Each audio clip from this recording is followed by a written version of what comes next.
Hi friends, welcome back to ప్రభా double 3 YouTube channel. ఈరోజు వచ్చేసి మన లాంగ్ వీడియోలో ఫిష్ ఫ్రై ఎలా ప్రిపేర్ చేసుకోవాలో చూద్దాం. ఓకేనా? మనం చూడండి, చేపలు సాల్ట్ వేసుకొని ఉడకబెట్టుకోవాలి. ఉడకబెట్టుకున్నాక ఇలా ముళ్ళులు తీసుకోవాలి. బాగా ముళ్ళులు తీసుకున్నాక ఇలా వస్తుంది. తయారు చేసే విధానం చూద్దాం. స్టవ్ వెలిగించుకోవాలి, పెనం పెట్టుకోవాలి. ఇప్పుడు ఆయిల్ వేసుకున్నాం మనకు తగినంత.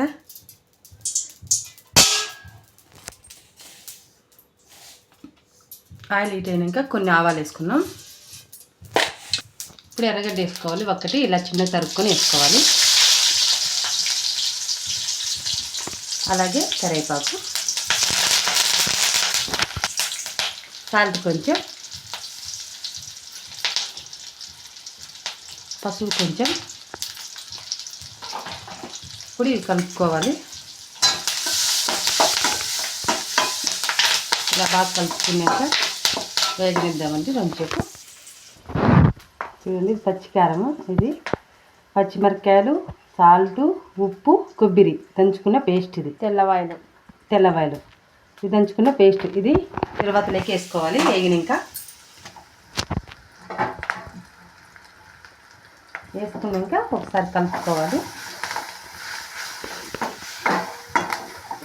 కలుపుకున్నాక పచ్చివాసన పోయేంత వరకు ఒక 2 నిమిషాలు చిన్న మంట మీద పెట్టుకోండి, లేకపోతే మాడిపోతుంది. చూడండి, వేగిపోయింది, పచ్చివాసన అయితే పోయింది. ఇప్పుడు మనము చేప వేసుకున్న ముళ్ళు తీసుకున్నది ఉడకబెట్టుకొని బాగా ముళ్ళు తీసుకోవాలి. చూడండి, ఇలా తీసేసుకోవాలి. అలా తీసుకున్నాక కొంచెం సాల్ట్ వేద్దాం. వేసుకున్నాక కలపాలి బాగా. చాలా బాగుంటుంది. ఇలా ఒక్కసారి ట్రై చేయండి. పెద్ద చేపలు చేస్తారు కదా, సాల్ట్ వేసి ఉడకబెట్టుకొని ఇలా ముళ్ళు తీసేసుకొని ఇలా చేసుకోండి. చాలా చాలా బాగుంటుంది. పిల్లలైతే చేపలు తిన్నోళ్ళు కానీ బాగా తింటారు. ఇలా చిన్న మంట పెట్టుకొని చేసుకోండి, మాడిపోతుంది. ముళ్ళు లేకుండా బాగా ఫ్రీగా తినేస్తారు పిల్లలు కూడా. ఉర్లగడ్డ ఫ్రై ఎలా ఉంటుందో ఇది కానీ అలాగే ఉంటుంది.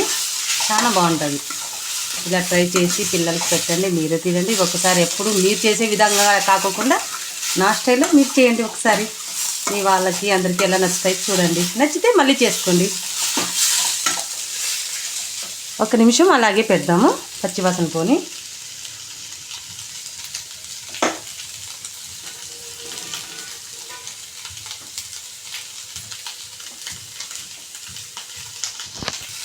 మన చేప ఫ్రై అయితే అయిపోయింది.